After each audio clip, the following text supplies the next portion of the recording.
world of classical music, this violinist needs little introduction. Joshua Bell. Joshua Bell!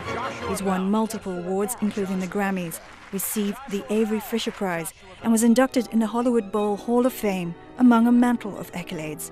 Critics have gushed unreservedly. One composer sang the ultimate praise.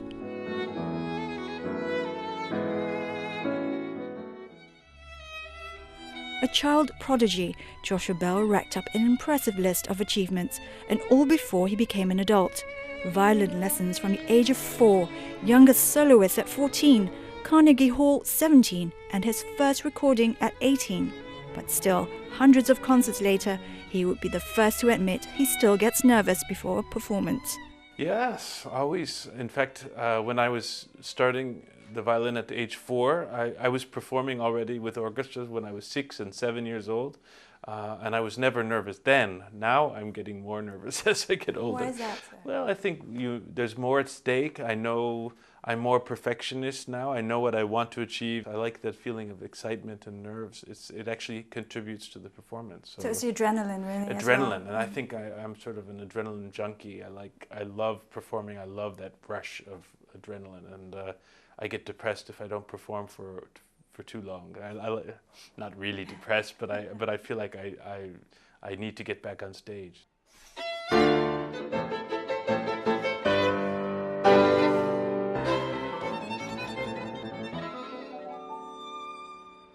You play very physically. Well, I mean, music is very physical. I mean, we are actually, musicians are kind of like athletes. We have to be in good shape, and we move a lot. And also in rehearsal, I'm quite physical because I'm trying to show through my movements what I would like from the feeling from the music. So it's almost like dance.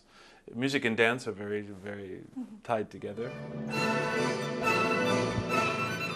Mr. Bell's one-night concert with the Singapore Chinese Orchestra celebrating its 20th anniversary was also the first time he's played with a Chinese orchestra.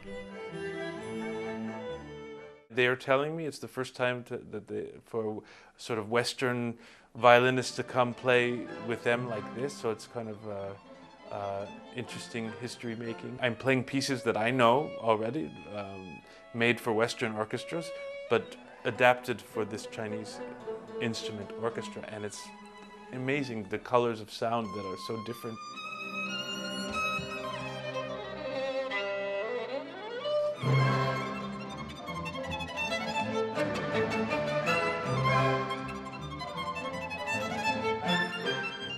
Looking at the way you were interacting with the conductor just now, you were sort of instructing as well in a way, and you have done some conducting yourself. Yes. Tell us about that experience. Well, hopefully I wasn't telling him how to conduct, but I communicate, especially when I feel like, you know, he and I, the maestro, we played together actually 28 years ago, you know, or 27 years ago, 1989. And I feel like we're old friends, even though I haven't seen him in many years. So I feel very comfortable to communicate what I want, and so this is part of the process. That's quite important too in your music, because you want to control how it sounds. You're not just playing the piece. No, I mean the idea that the soloist just goes up and plays and everyone just follows what he's doing is not what it's about. It's about exchange and dialogue. Mr. Bell credits his parents for ensuring he had a proper childhood growing up in Bloomington, Indiana. Sports and video games balanced the repertoire of violin lessons and practice.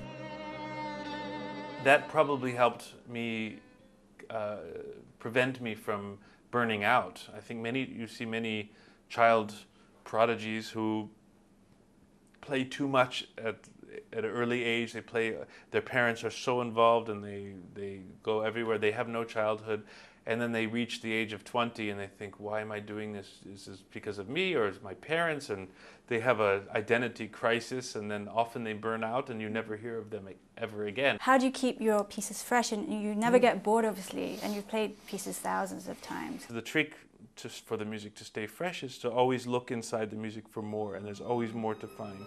And and not just say, okay, I'm going to play today like I did last time, and not think about it. If you always think about it and try to rediscover, just like an actor with, like I said, Shakespeare, to be or not to be, you can say this in many, many ways, and you can always look for the way that's most truthful, and it will change each time you play it. A Washington Post experiment in 2007 pitched Mr. Bell in a different limelight. He was mostly ignored playing in a metro station. The world gasped.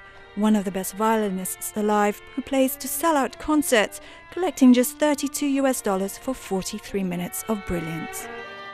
Classical music needs silence as a background. I mean, as a backdrop. Just like it's the same thing if you were to, like, since I mentioned the play, if you were to do this when people running around everywhere, you can't concentrate on what is happening.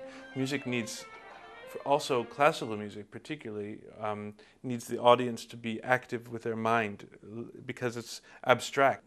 So if you're walking in a train station to work, the sounds will come, but the processing won't happen.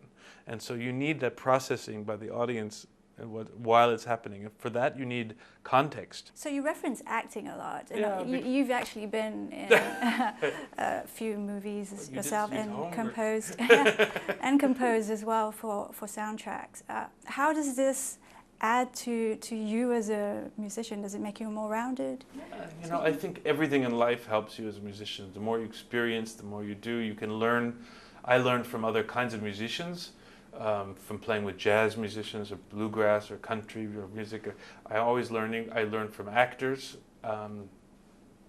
I went last week to one of my friends is an actress. Her name is Glenn Close. She's a famous Hollywood actor. And I was in London with a free day, and I went to watch her do her Broadway show, Sunset Boulevard.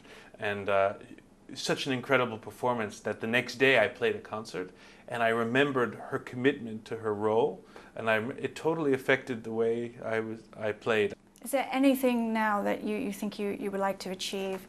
I mean, you've done so many things in your career, such as composing, for instance. Yeah, I haven't done a lot of composing. I would like to do more of that.